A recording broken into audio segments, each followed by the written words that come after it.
allegedly we're now live on Industry Wisdom Group. So I'm Chris Piercy, and oh no, it's the other way. He is Jack Brister, unless they were the other way around. Not Jackie B Brister.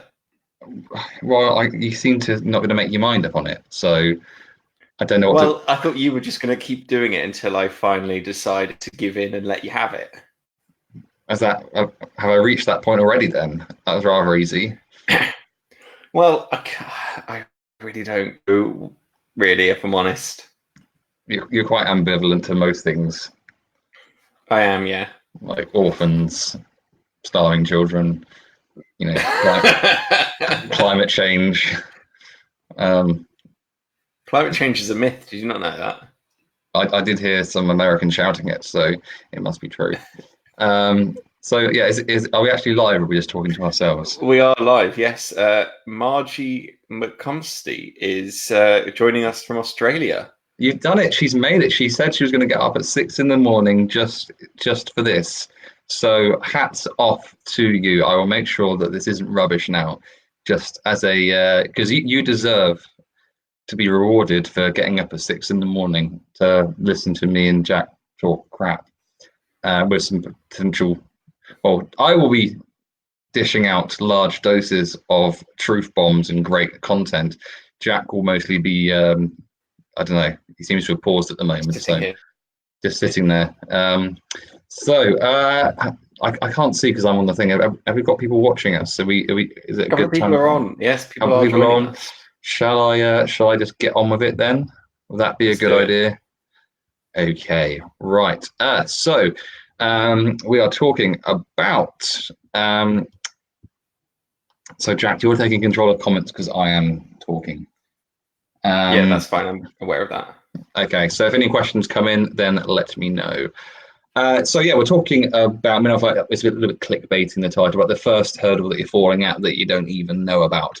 And I'll be honest with you, until fairly recently, I was falling at the very same hurdle myself because this was not something that I had heard about. It wasn't something I was aware about. But it's something which, once you know about it, I mean, for me, it was a real eye opener. I wouldn't say my mind was completely blown, but it was definitely a big eye opener. So what am I talking about? Well, I'm talking about awareness. Now, it might be really obvious to say this, but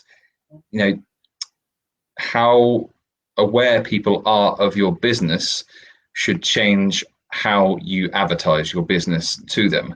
So, what do I mean by awareness? Well, at the very top of the ladder, you'd have household names, so a well-known company that you just casually mention in day-to-day thing without blinking an eye. So someone like Coca-Cola, Apple, Microsoft, people like that. So there's literally household name. You've got their products and things around your house. Next, so that's probably the very top of the awareness scale.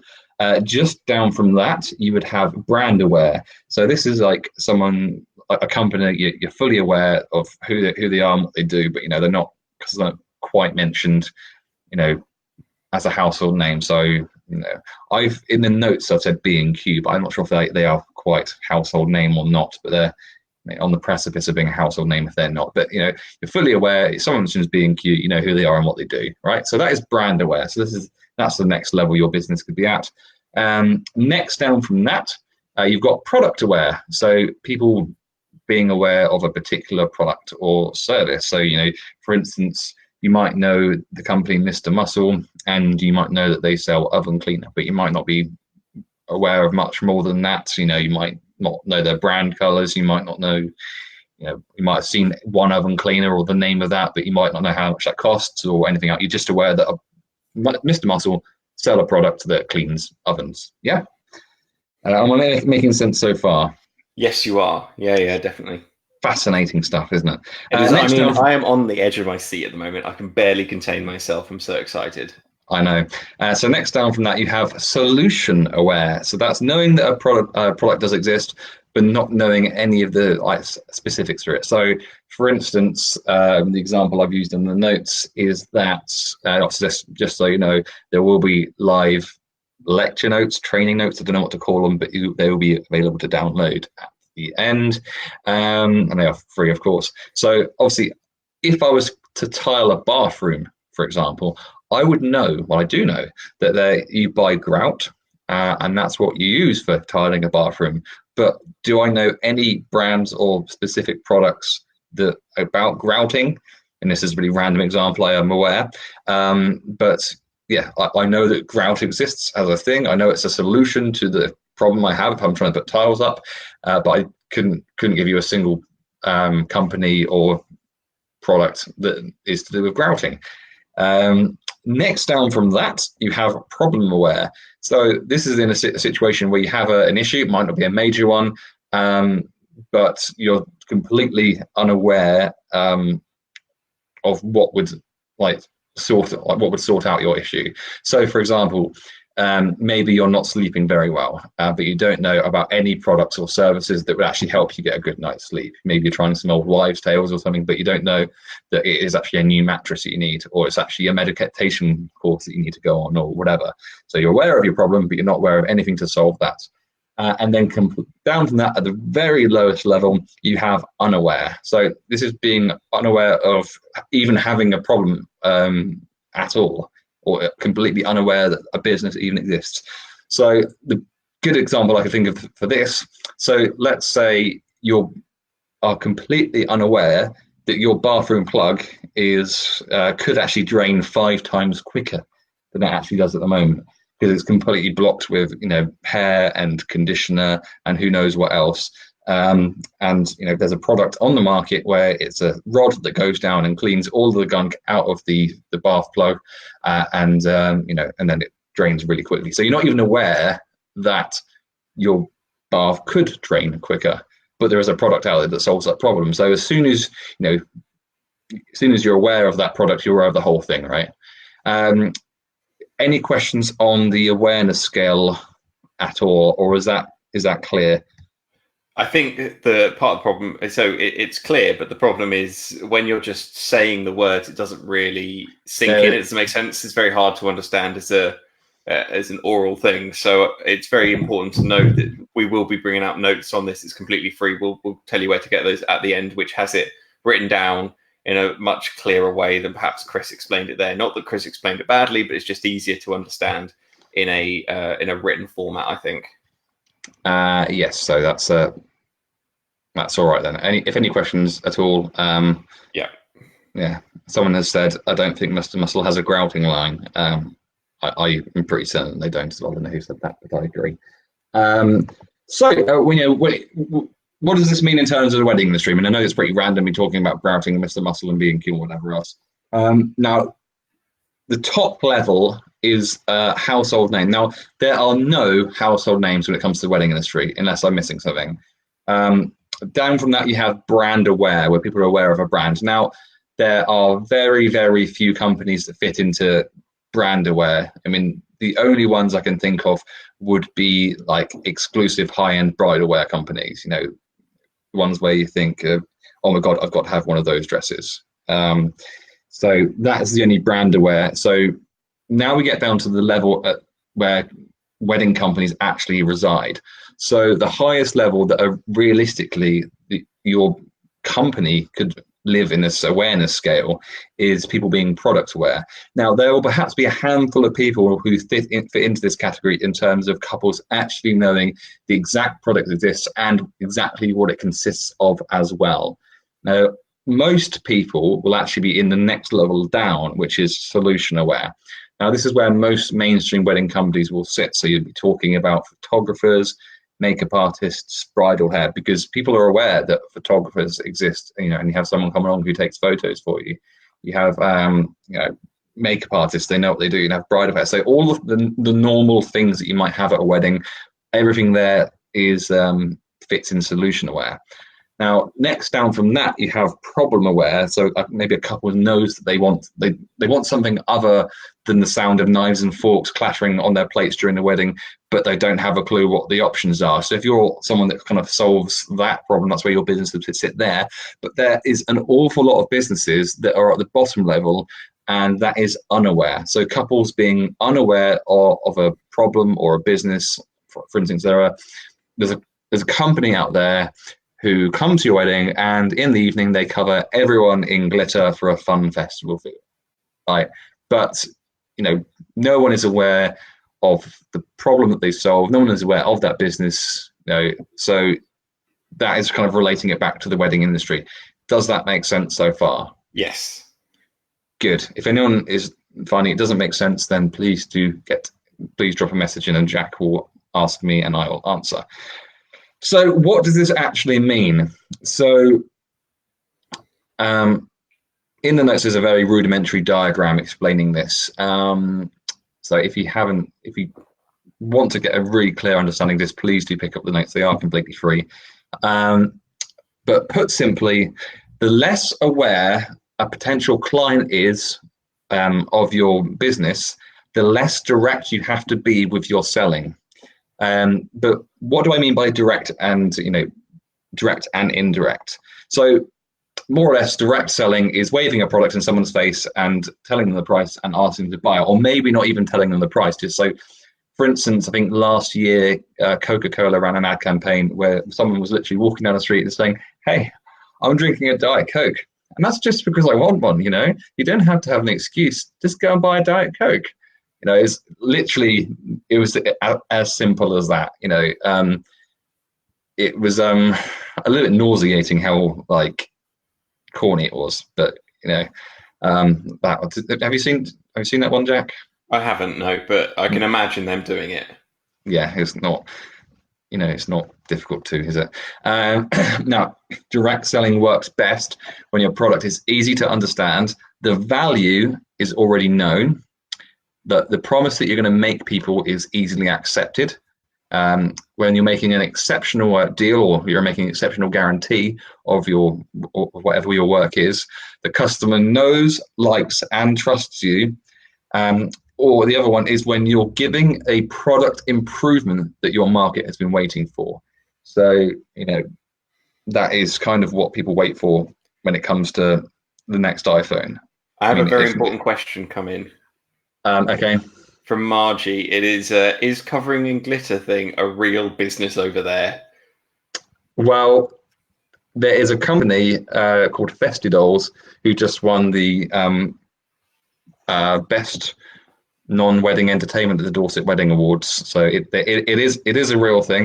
They're the only company I know who do that, and I will be talking about them in a little. Not the company, but the very fact that you've said that, and in that level of disbelief, is kind of ties in very nicely with what I'm going to be saying about them in a little while.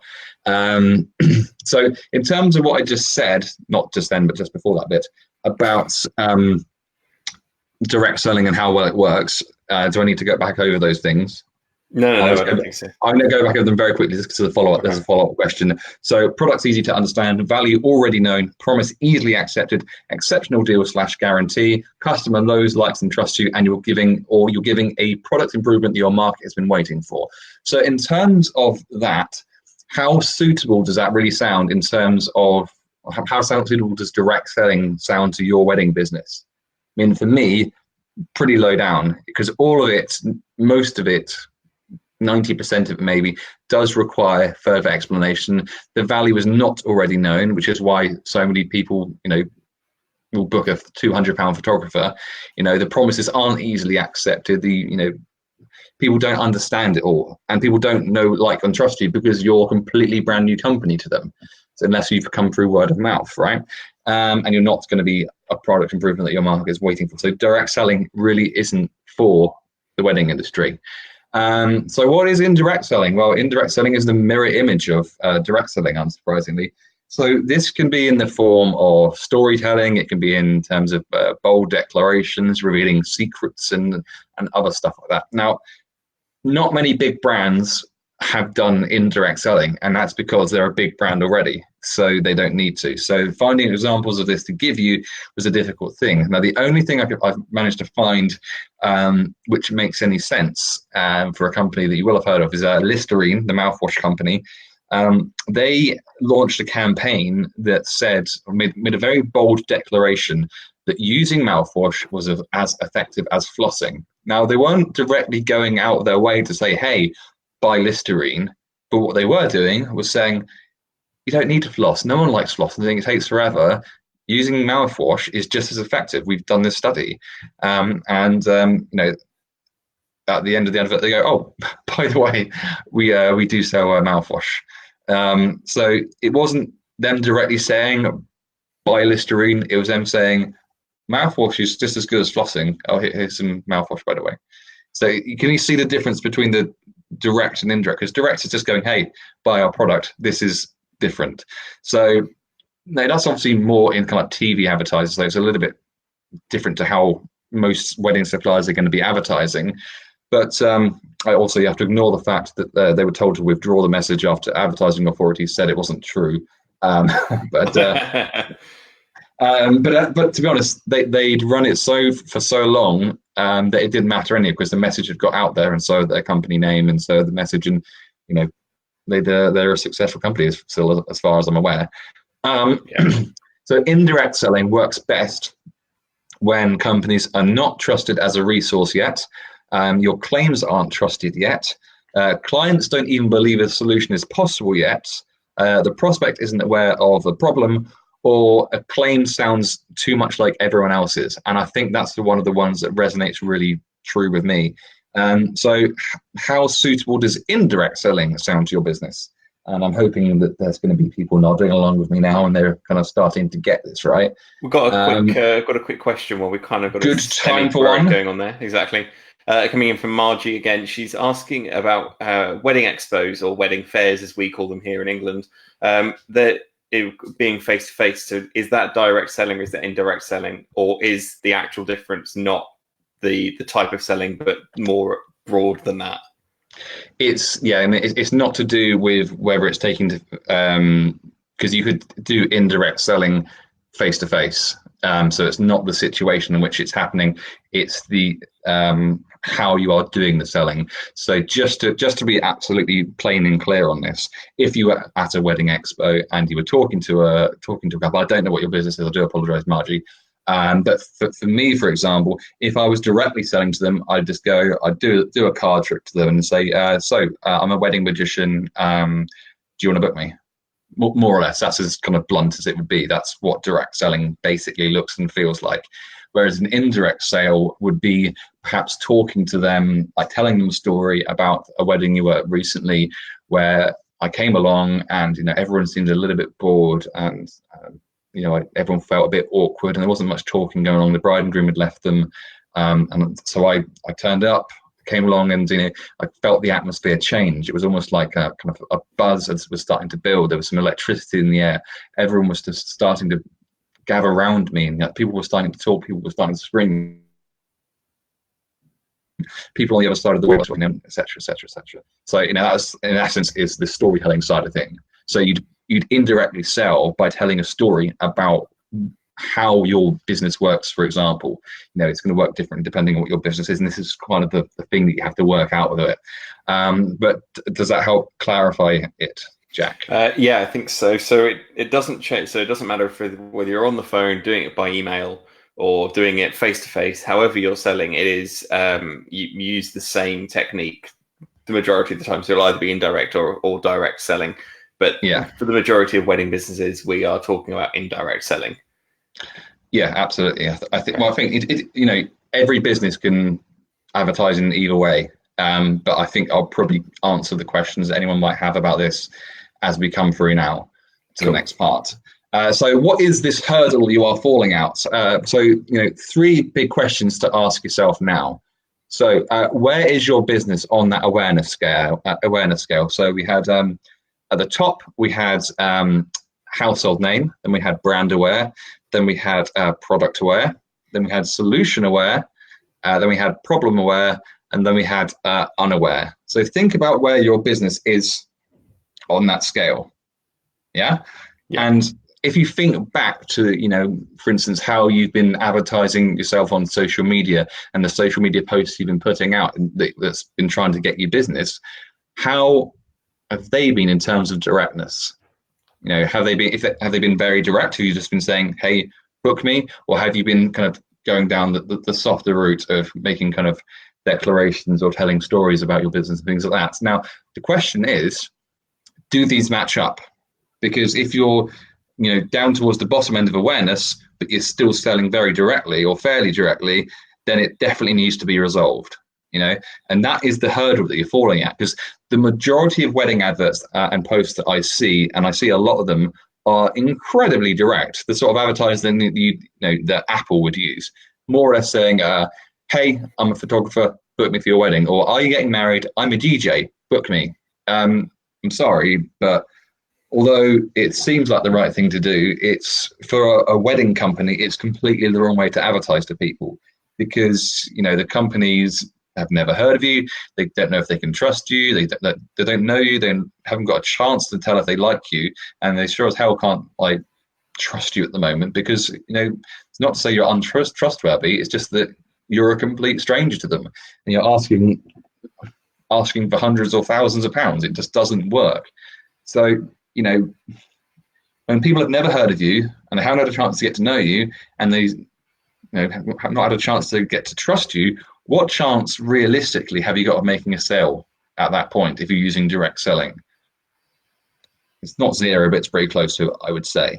So that's why those posts you'll find don't work, and that's why people turn around and say Facebook advertising doesn't work or whatever, because they're attacking it in that particular way.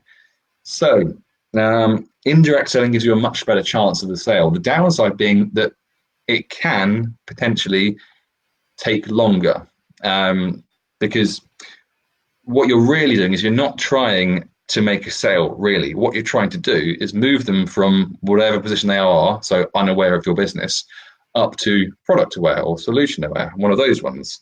That's what you're trying to do with indirect selling, and then you follow up with a more direct sale once they've had a chance to get to know you. So what you're probably asking, and what people may be asking on the thread at the moment, I'm not looking at it so I can't see, is, well, okay, Chris, this all sounds very interesting or different or whatever, but how do I actually sell indirectly? So what are the ways to sell indirectly? Well, let me explain. Now, I'll explain why I like to use indirect selling so much as a wedding magician. Like, when I'm at wedding fairs, or when I'm just kind of talking to people about my work or whatever, so many people aren't even aware that you can have a magician at your wedding, let alone how it works or how much it would cost. That puts me right down at the unaware level on the awareness scale. Now, direct selling from this point would be absolutely insane. Hi, you've never heard of me, my business, or even the fact that my type of business exists. Would you like to book me? I need to introduce them to the idea, but without shouting in their face. So what's the best way of doing that? Well, that's why I write blogs. My blogs educate couples and give me insight from performing hundreds of weddings. The most successful one I've written is one called 6 Things That Clever Brides Do That Their Guests Love.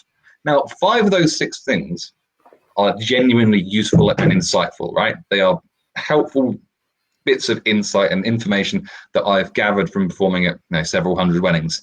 Now, the other one of those 6 things is it talks about keeping guests entertained during the lulls of the day, and then mentions myself as a possible solution to that problem.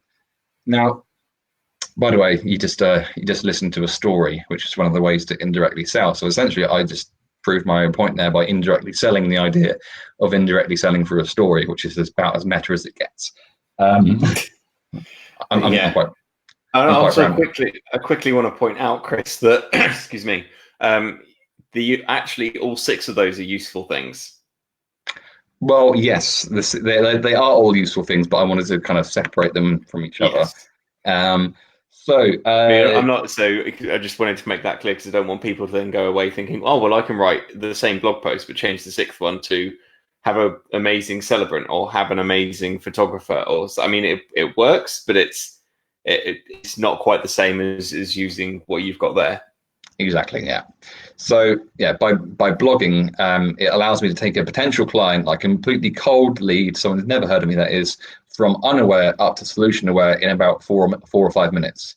So it's you might even take them up to product aware, because there are links from the blog through to my wedding sales page from which they can make an inquiry, and people do. So although it's indirectly selling, it can work well. So the example I just used there was storytelling. So, humans love stories. We're taught through stories as we grow up. We like to tell them, and we love to hear them. If you're gossiping, you're telling stories. People people love to hear gossip. And humans have evolved through stories, right? Go back to caveman drawings, stories. So can you explain what you do in the form of a story? Is it possible to speak anecdotally about a wedding you've been at where your business has made the difference? Now, if you want to do this, this is often done through a blog. Now, going back to the company that I mentioned that covered people in glitter, and Margie was like dumbstruck by the idea that this even exists, right? So if you were them, how would you advertise yourself? What would you do? What are you going to do? Walk up, have a thing saying, "Hey, I'm going to come to your wedding and cover you in glitter." What? That's no one's going to book that apart from someone who's like obsessed with glitter. Apart from that one crazy person, no one else is going to buy into that idea. So I actually wonder this myself. So what would I do? I would tell a story. Imagine how intriguing it would be if you're someone getting married, and then you have an ad advertising a blog, and the ad or the blog or both have the title, and then it turned from a wedding into a festival. Imagine how intriguing that would be. It's like, oh, it's a wedding and it turns into a festival. I appreciate that it does sound a little bit clickbaity, and some of this stuff will, but the difference between this and clickbait is that clickbait doesn't deliver on what it promises. It just annoys you, and then click through two or three things and you give up. If you've just got one promise that you're making and then you instantly deliver onto that on that first page, then you will. It's not clickbait.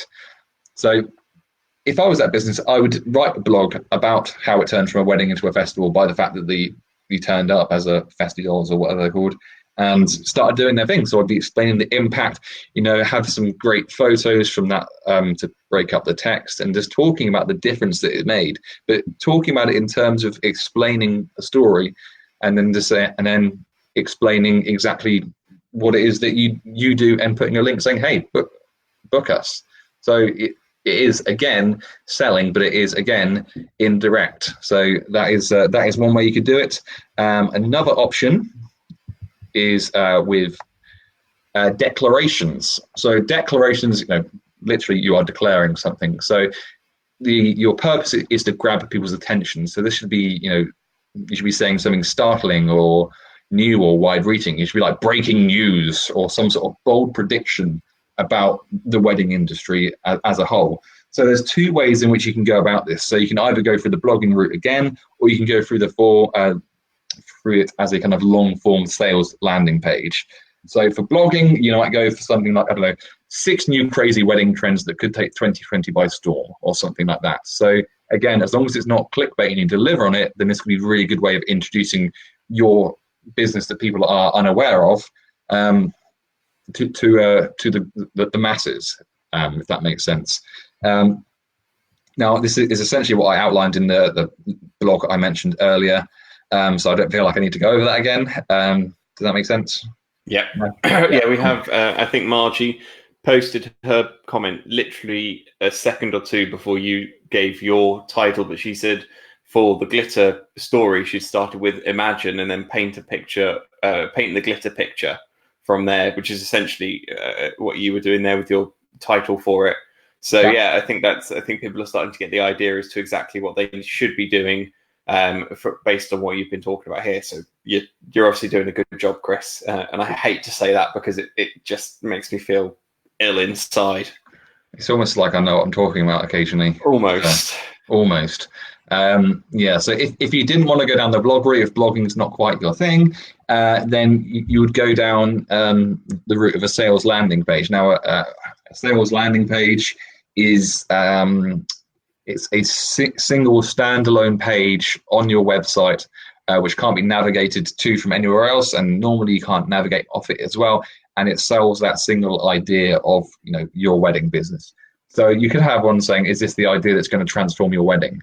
and then you'd have the purpose-built thing explaining, and you'd go through this bold statement saying, is this what it's going to be? And then explaining your idea really well. So it's not like a thing where you just say, book me. It's a well-written, great bit of copywriting that is going to really take people up that awareness scale up to the level where they really know that, they may even be in the position to make an inquiry, or at least, follow you or whatever. So, a well-written landing page can introduce an idea, convince people it's a good one, and then sell it to them within that.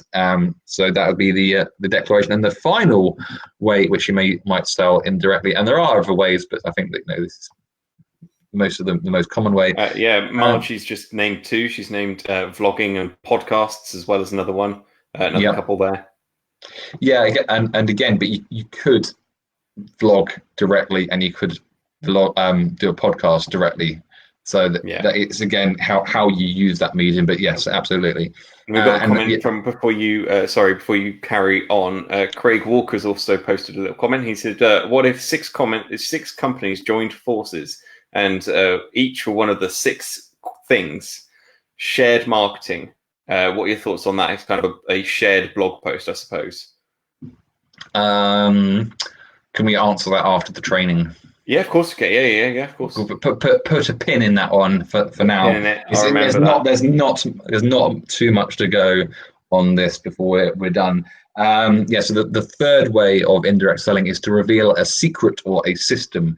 Now, this can be used in a similar way to what I just said. Now, the beauty of really revealing like a secret or a system could creates a huge amount of intrigue. Secrets play on curiosity. And then you can target, hope or fear combined with whichever other emotion your ideal client will be experiencing by not having your service. So, for instance, I've got a book on having stress-free wedding planning. So, if I was going to adopt this approach, then I might go with the secret 5-step program that's stopping brides from becoming bridezillas. So, naturally that's very intriguing, and it's a secret. So, you feel like by opening up that, you can be like in the inner circle or something like that, or some words to that effect, because they may have a fear that they're going to become a bridezilla. So finding out there's a secret or a system or something like that to overcome this fear or stop becoming a bridezilla, whatever, will definitely pique their interest, even if they've never heard of you before. So it's a great, if you're revealing a secret, it doesn't really matter who you are at that level, because it's like, oh, I'm going to find out some secret information. Like, no one else knows this. It's almost better if they've not heard of you, because this person I've never heard of is revealing a secret. It's super secret information. Whereas if Kim Kardashian said, I'm about to reveal a secret, you're like, well, I kind of believe you, and I'm very intrigued because you're Kim Kardashian, but the chances are that lots of people already do know this because you're Kim Kardashian. Or everyone's about to find out about it because someone like Kim Kardashian's revealing that secret that everyone's going to know. Her 90 trillion followers are all about to find that out. So what is the power of indirect selling? Now, I've kind of covered this before, but I want to kind of wrap this up just to kind of really sell you on the idea of it. So I have covered it to a certain extent earlier, and I have explained that blogging works for me, but essentially indirect selling can work as quickly as direct selling, so it isn't necessarily slower. So I have cold traffic. So cold traffic is people who've never heard of your business before. So I have cold traffic coming onto my site, reading a blog and inquiring directly after reading that. So it takes them reading a 5-minute blog to go from never heard of me to I'm interested in having you at my wedding. So it's not necessarily slow, but that isn't my goal, and it shouldn't really be your goal either. If you're writing a blog or revealing a secret or creating a system or something like that, your indirect selling is all about, and it should essentially be all about taking you from whatever level you are on this awareness scale up to a higher level. Now, you can get someone from completely unaware that they even have a problem whatsoever, right up to potentially product aware in a 5-minute post. So it doesn't necessarily have to be slower than anything else. It's much more suitable because you can get someone on side with a story. You can get them on side by revealing a secret to them much better than you can, and then you're in a better position to sell to them than just by trying to slap them in the face with, "Hey, book me," right? So if you can get someone to come onto your website, read a blog, and tell them some exciting news, whatever, then you're certainly entitled to mention who you are and what you do. So, for instance, I've written blogs before on when's the best time to have wedding speeches, right? So within that, I can mention the fact that I have this experience and I see when the speeches take place, and I can feel like I can give a valid opinion because I'm a wedding magician who's done several hundred weddings, right? So you're secretly selling yourself within this helpful document or blog or whatever you want to call it. So this is going to move people. No matter what it is, if you mention yourself, and I think you've got every right to, you can move yourself from unaware up to solution aware at least. Now, I'd suggest that solution aware, once you've moved someone to that point, that is the point when you can potentially start direct selling to them. Now, I'd personally still sell indirectly to them. So, for instance, what we're now talking about is potentially retargeting people, which is not as a story for another day, but essentially that's the idea of if someone's been to your website, you can then advertise just to those people who've been to a particular page. I'd still sell indirectly to them, but I would do it in the form that is slightly more specific to what I do, so that they are, they are already solution aware, and I know they are. So this moves them up to definitely product aware. So whatever that might be for your business. Once you've got them up to that point where they are definitely product aware, that's when you can actually start saying, "Hey, remember me? You read 2 of my blogs. Are you interested in having a free magic consultation? Are you interested in booking a consultation to talk about your wedding styling? Are you want to kind of have a free makeup trial," or whatever it might be. But just taking those few extra steps, taking that extra time, spending some time, some hours, putting some new content on your website is a much better and much more efficient way to go about doing things than just slapping in the face with, "Hey, book me." Does that all make sense to everyone? I hope so. If not, and you've missed anything, then there are notes which can be downloaded. Yes, so the notes that Chris has been using this evening are available to download completely free of charge. They're on freeweddingtraining.co.uk. Took us ages to come up with that one. You can head over there, and it's the top form you have to fill in. We have our previous training notes you can download there as well. But the top one will be these training notes. That's freeweddingtraining.co.uk. You just have to give us your email address and your name, and you'll get access to those straight away. And there has been a bit of a conversation going on, Chris, whilst you've been doing all of that. And this has been sort of started by the initial comment of having the 6 things being, so using shared marketing essentially, and having 6 different companies joining forces and writing one blog that gets shared on all of their feeds. I would be slightly wary of it in terms of search engines and Google and duplicate content. Google can punish rankings severely if it looks like it's the same thing. So, ideally, you don't want to have duplicate content anywhere on any page, unless you don't want it found by search engines, which seems like a strange thing to do. So I would be wary of it from that point of view. But aside from that, I don't know. It's the thing I like about blogging is that I write it in the first person, as I think everyone should with their blogs. So I think that if you've got a shared blog, shared marketing blog, it's going to seem a little bit faceless, because you're going to be saying, I don't know who's made this comment or what industry they're in. I don't know if you can give any insight on that. Craig made the original comment, and I believe he's a magician. Yeah, so I think that if you're looking at charging more money, or I think that the reason why magicians who charge more are able to charge more is because they are able to sell themselves as I'm the only person who can do magic in the way that I do it. I'm the only one who can look like me. I'm the only one who can deliver my lines like me. I'm the only person who can, do everything that I do. So, it doesn't matter about anything else. I'm the only person who can do what I do.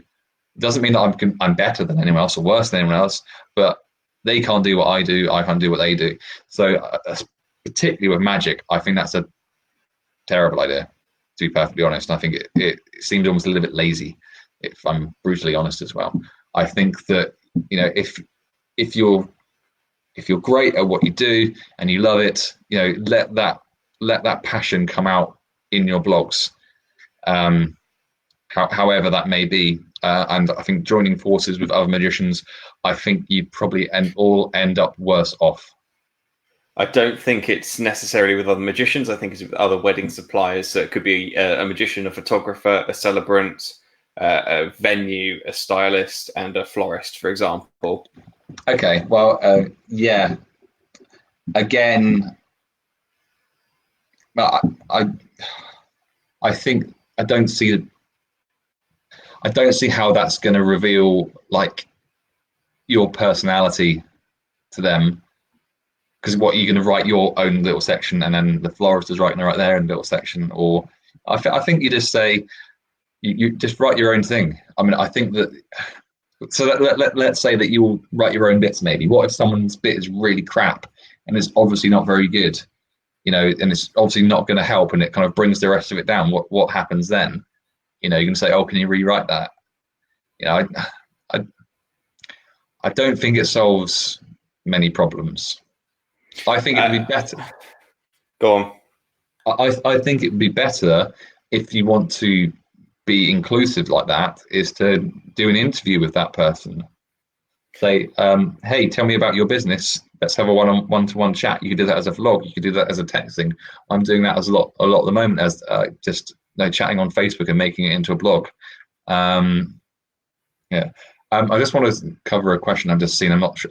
Someone's asked about installing the Facebook Pixel. Yeah, that's Margie's asked that. Yeah. Margie, installing the Facebook Pixel, do it yesterday, and it's incredibly easy to do. It is a few lines of code that you need to put into your website. I'm not sure how you built your website or whether someone's built it for you, but it is literally is it even a 5-minute job, Jack? At a stretch, yeah. If you really don't know at a stretch, if you had a cup of tea in the middle, it would be a 5-minute job. So anyone like who's trying to charge you any large amount of money for that is conning you. It's literally a 2-minute job, 5-minute job at a very big stretch. So I'm guessing that's Craig saying using your wedding trends for 2020. Yeah, no, that's Margie is mentioning that there. Craig Margie is saying fair comment, but yeah. Yeah, I mean, for the wedding trends thing, have it as your own prediction. It doesn't have to be accurate. So I think glitter at weddings is going to be the big thing of 2020. Also, I think magicians are going to be really I'm getting more and more inquiries. I think it's going to be the big thing for 2020. Oh, by the way, here's how you book me. Go down that route. People go on. You finish. People love wasting their time without realizing it. I mean, people like doing questionnaires to find out what type of potato they are. Or yes, yes, I'm a King Edward or whatever. So you give them something useful, like a 3 or 4 5-minute read. They will actually read it. You would be surprised. I've got the stats to back it up. If you've, not sure if anyone here has bought or used our wedding blog unit, but one of the blogs that I've written, it's got an average time on the page of over 9 minutes. So that's insane in this day and age when people have attention span of 7 seconds.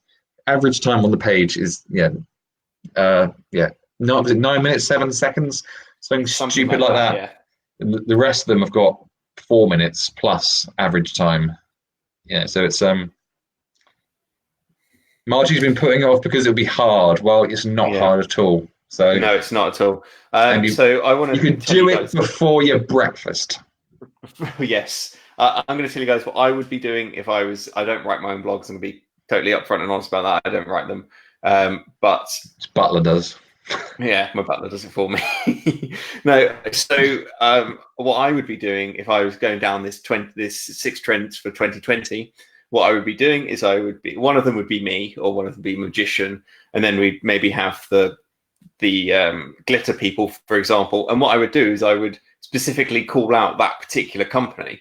And then I'd tell that company that I'm mentioning them in my blog post, and it'd be really great if they could share it because it's going to boost them and do all that kind of stuff. So what you're doing is you're essentially doing everything, all the benefits that you guys are talking about, such as them sharing it on their socials and their mailing lists and that kind of thing. You're going to be doing that, but it's all going to be written by you.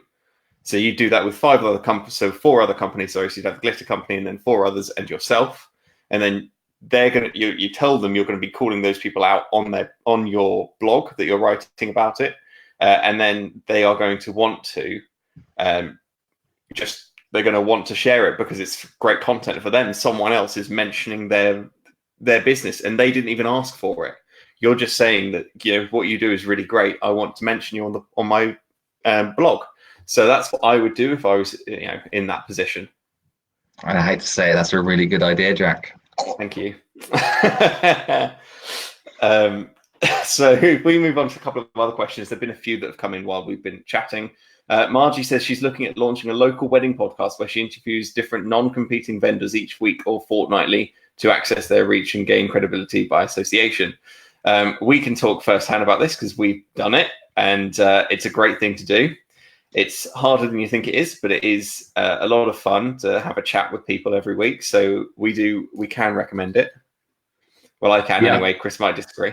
No, it's a lot of fun. It's hard work. It's getting the reach and getting out to people is difficult. It's you're more than welcome to message the page if we can tell you what we do know that did work. We got to like the 7th. Was it 7th best wedding planning podcast in the world at one point? Something like that, yeah. Yeah, and then I got a bit broken and stuff, so it had to be put on the back burner. Yes. Long story. Anyway, so that's we can totally recommend doing that, unless you're in England, in which case don't do it.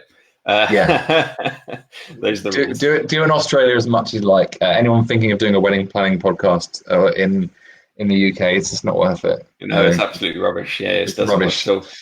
Brett, terrible. Brett asked, where do you share your blog posts? So I advertise them through Facebook because I can do Facebook ads. Me. Wow, good words, Chris. Yeah, no, I do Facebook ads. Me. I advertise them on Facebook. On a bad day it costs me 10p a click. On a good day it costs me 4p a click.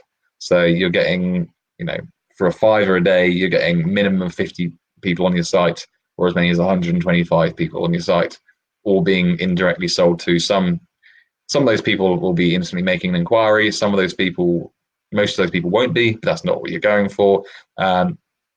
You can pixel them and then retarget them with another blog, or you can retarget them with a direct sell at that point, depending on what point you feel at. I mean, everyone wants to go for the direct sell because they think it's easy just to say, hey, book me. But, direct selling is actually quite hard because you've got to do things a lot better than you think you did.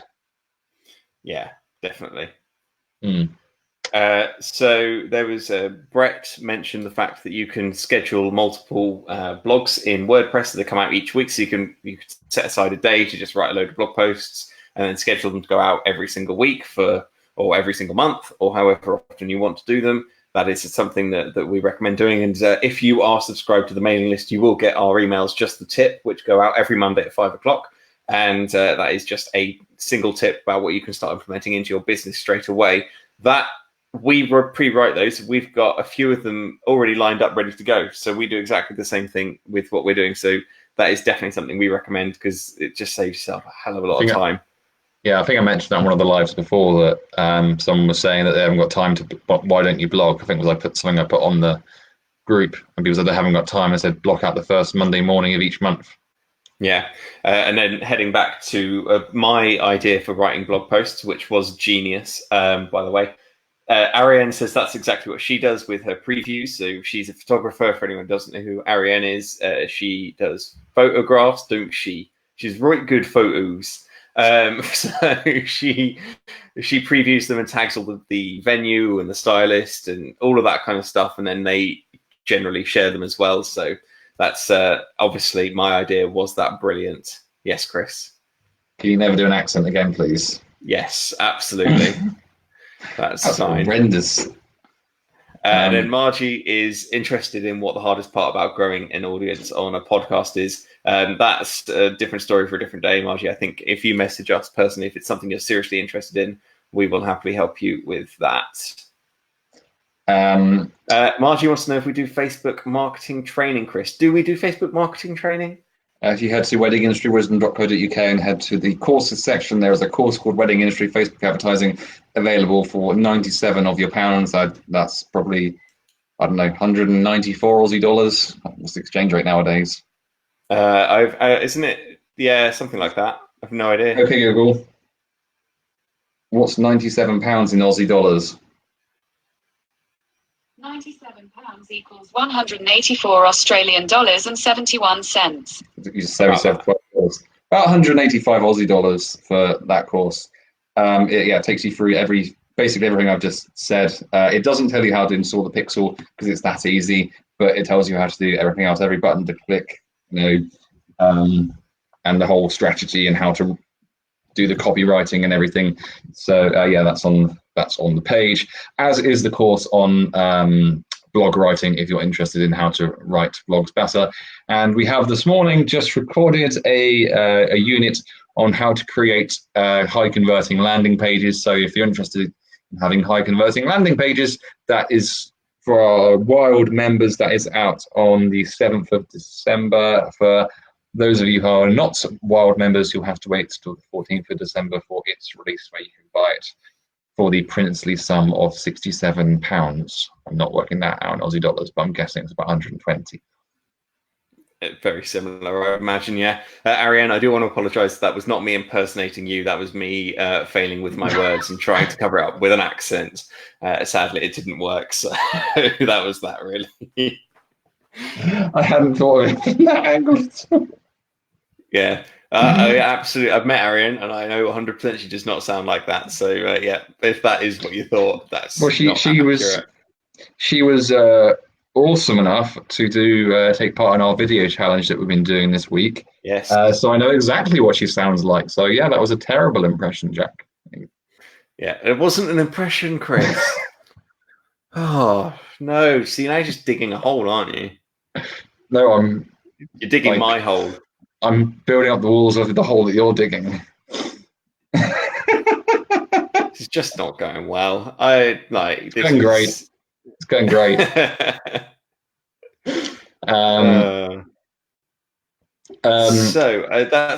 think that answered everyone's questions that came through as they went on. I think I was trying my best to keep up, but there we go. Yes, that was everything that came through. So we are up to date. Any other questions? Let us know. We're here for a couple more minutes or so. So pop them in the comments. We will answer them. If you have enjoyed this training and you've been watching live, I feel that it is free, and as a way to thank me for I've put a lot of hours into the notes and stuff like that. You can either just send me cash. That would be great. Or an alternative to that would be to go on to the Wedding Industry Wisdom group. There are posts about our challenge. It's not really so much of a challenge, but we've been discussing what we think we should be putting on the group, and we think, well, as you can tell by the fact that we do these lives, we are very keen on video being part of marketing. And we noticed that a lot of businesses kind of shy away from using marketing or using videos within their marketing. So we want you to do more of it. So there's a 5-day challenge to introduce you to the idea of it. So the day one challenge is literally to do a 5-second video on the group just saying what your favorite thing about wedding industry wisdom is. That's all you have to do, nothing else. And then you got day 2, day 3, and day 4's challenge went up today, and day 5's is tomorrow. But there's no time limit on this. It's just something that we want people to engage in because we'd like you to stop being afraid of putting your face on camera. So pretty much, quite a lot of people have done it so far, and we'd like you to be one of them too. So if you want to say thank you, do that. Also, yeah, that'd be wonderful. That'd be amazing. Cash to Chris, ideally to the sum of back surgery would be nice. That would be wonderful. Anyone wants to pay for my back surgery, that'd be great.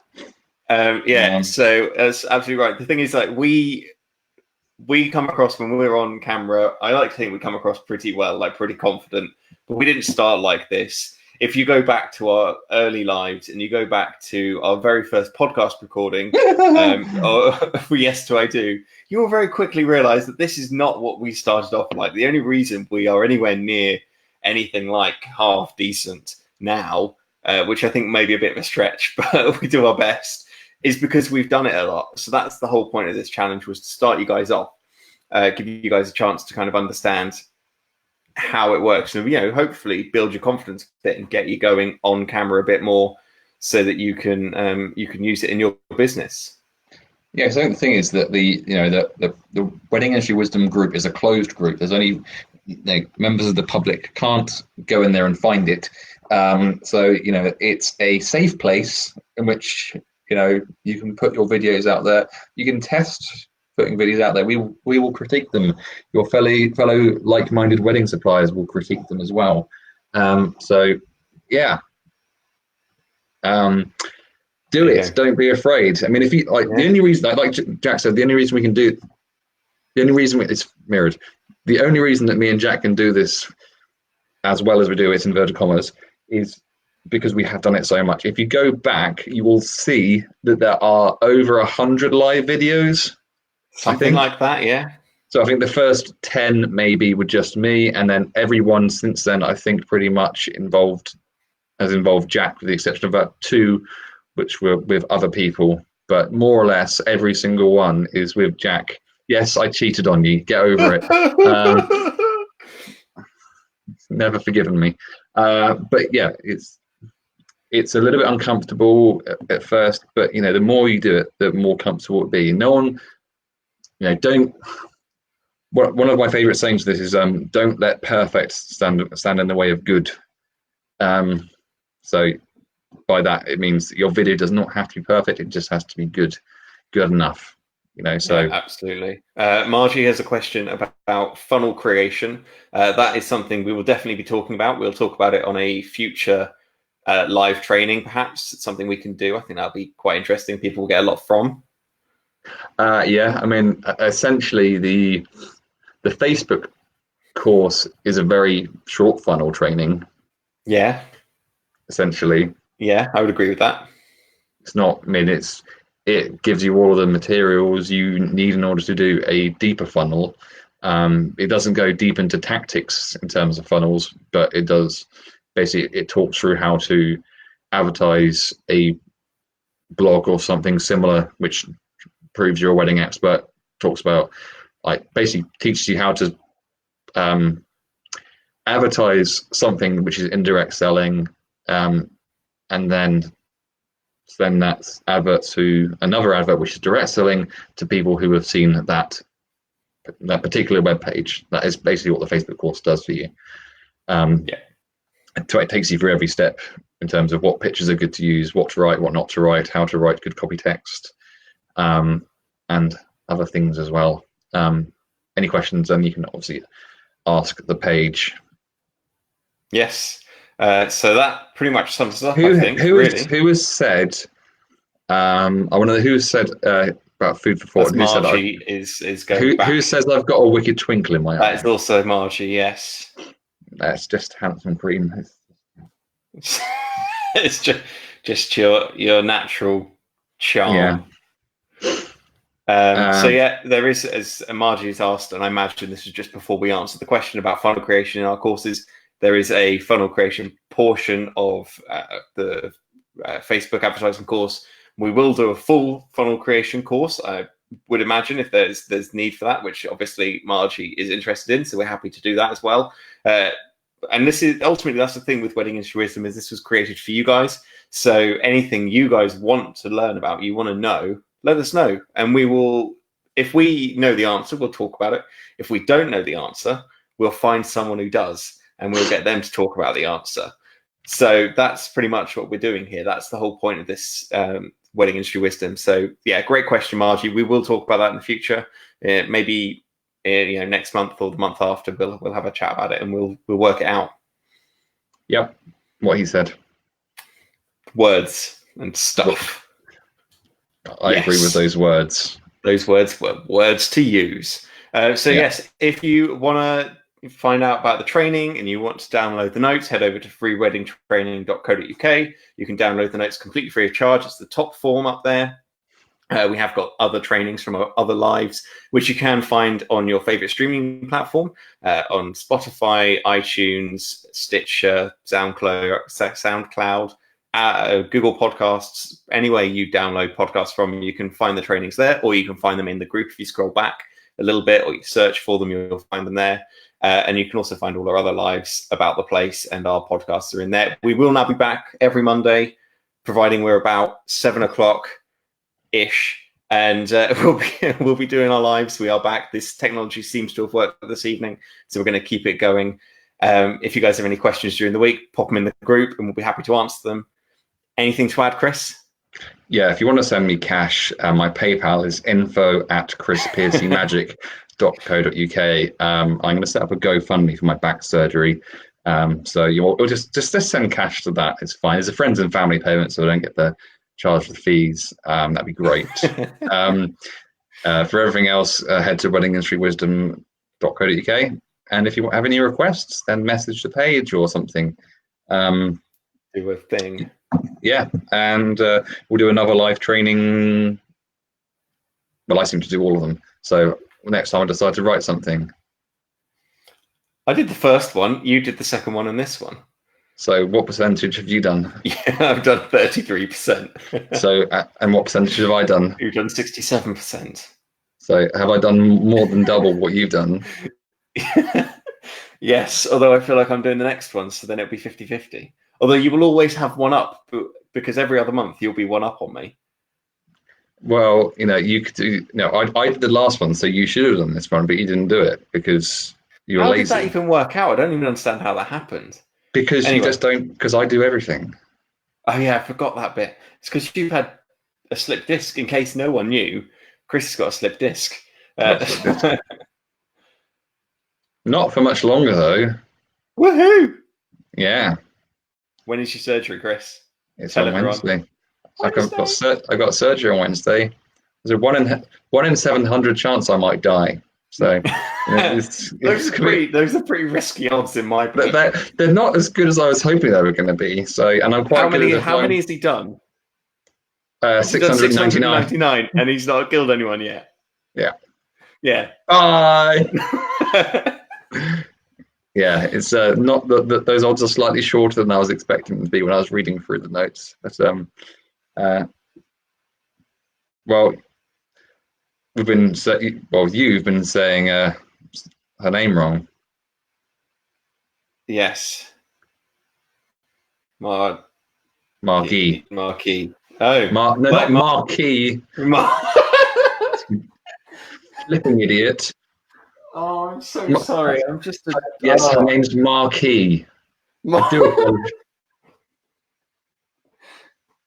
Marquis, not Marquis. Sorry, we'll get that right for next time. If you ever tune in again, which probably won't. Jack will send. If you could send us your PayPal address, Jack will send you some cash as an apology. Oh, I'm sorry. We'll get that right. From now on, I'll never get that wrong. So, I bet you will. You're going to get it wrong every time now. It's going to be one of those things that. Do you remember when we recorded one of the podcasts and you simply couldn't say the outro? You had to took about 15 times. Yeah. Yes, I do remember that. Yeah. Yeah, it'd be like that where you just can't say it and you just burst into hysterical girly laughter every time you try. That'll be Say it. hysterical girly laughter. Your words, not mine. They're your words. Why did you just say them then? No, you're an idiot. See what I did there? That was clever. Yeah, it was brilliant. Right, we'll see you guys next week. What's in the box? Someone wants to know what's in the box behind me. What? That? That's a chest of drawers. It's not very exciting, is it? It's got clothes in it. And if you've magic tricks. mistaken me for Chris, that's not. That'll flipping heck. That's the wrong way round, isn't it? It's the mirror. Yeah. Mirror. That is not a box. So who's asked that, by the way? I can't see Margie. them. Who?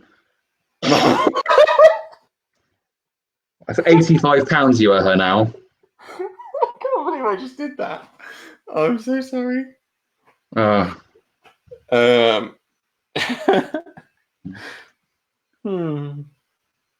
Someone's put another comment. Who's that from? That's from Margie asking to put I your actually PayPal. did it again. I actually did it again. I gave you. I was setting you up for your chance to redeem your. I was trying to give you your chance sorry. I'm so sorry. Here's your chance to redemption, Jack. Would you like it? No, I don't want that. I do apologise. That's nine. It's Margie. I'm sorry. She's asking you to put your PayPal link in the notes. I'm not letting him do that. I'm just not letting that happen. Just buy one of our courses. That'd be fine. Oh yeah, do that. When I was asking for cash, it was a joke.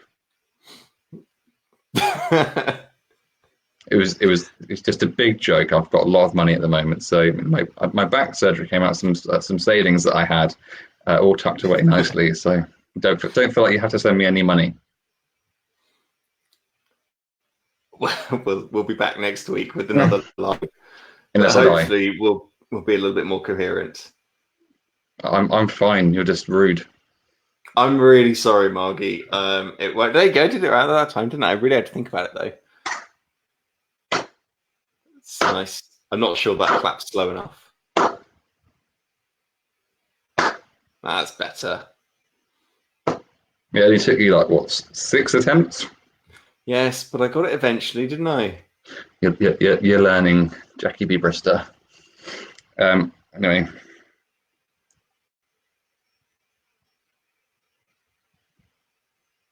What are you doing? I'm just reading the comments. Oh, okay. Anyway. Well, I thought you were going. I am. Goodbye. As far as I can go, really. I had nowhere to go to. Yes, anyway, that's been your third live training. Get the notes at freeweddingtraining.co.uk. If you're interested in buying any of our courses, head over to weddingindustrywisdom.co.uk, or you can sign up for membership for just £1. Details of that on the website. Thanks for watching, and we'll catch you for another video soon, unless Jack's looking very confused. I'm wondering why no one is still listening at this point. So why did you even bother with that? I don't know. Okay, fair enough. Completeness. Fair enough. We'll be back next week. Bye. Okay, bye.